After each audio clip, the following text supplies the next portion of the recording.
Bismillaahi Raxmaani Raxiim. Assalaamu calaykum waraxmatullaahi wabarakaatuh. Saaxiibayaal kusoo dhawaada. Muuqaalkan waxaa idinkugu soo gudbin doonaa application muhiim ah. Applicationkan wuxuu kaa saacidayaa inaad la sheekaysato qof walbo ajnabi ah luqadiisa inaad kula sheekaysato ayadoo fasiix ah. Grammar jajab ma aha.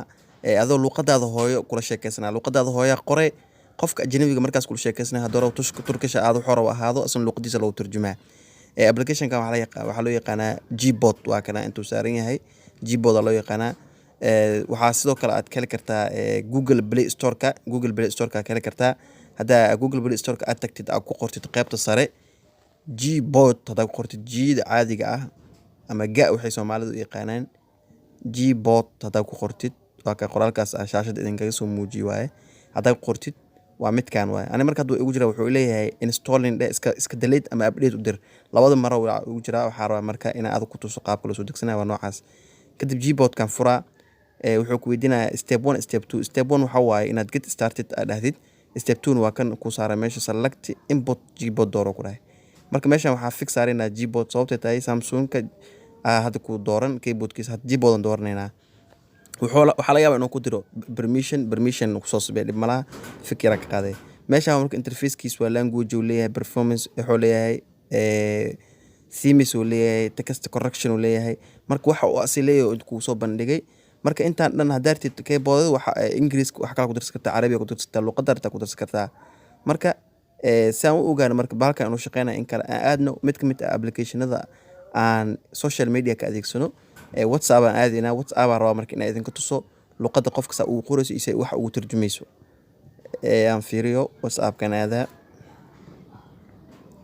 ka soo bax ka tag WhatsApp away inta soo bax xogaa qoraal badan dad qoraal soo qoraa WhatsApp waa kan marka waxaan tagaa marka mid ka mid ah asxaabta si aan idin tuso tusaale qofkan oo kale aan tagaa markaan tago waxaan rabaa marka keyboard-ka qaabka u shaqeynaya hadda Gboard soo doortad Gboard-ka ku saaran waxaa tagay meeshan yar markaasaan kugu soo baxo electan yar tagay meeshan yar tagay kadib markaa taawto kadib waxaa sii tagaysa saddexda calaamo gacantaada midig markaa doorto kadib waxaa saaranaysa meeshaas translate kadib hadda waa ka hoos wuxuu ku soo bandhigay labadan calaamad fiir marka calaamada gacanta bidix English waa calaamad aad wax ku qorayso waa Soomaaliya ka dhiganay calaamadana calaamad lagu turjumayo qofka markaas aad sheekaysanaysid yani wadanka uu dhashay waay meesha anaga hadda waxaan ka dhignay English qof English aan sheekaysanaynaa oo luqadda English-ka yaqaano adna Soomaaliya tahay luqadda Soomaali saaro marka hoos waxa ku qoray Soomaali korna ninkan waxa lagu qoraa English tusaale waxaan qoraa meeshan hadda aniga see tahay aan qoraa see tahay Soomaali way yaqaanaan English-kiisa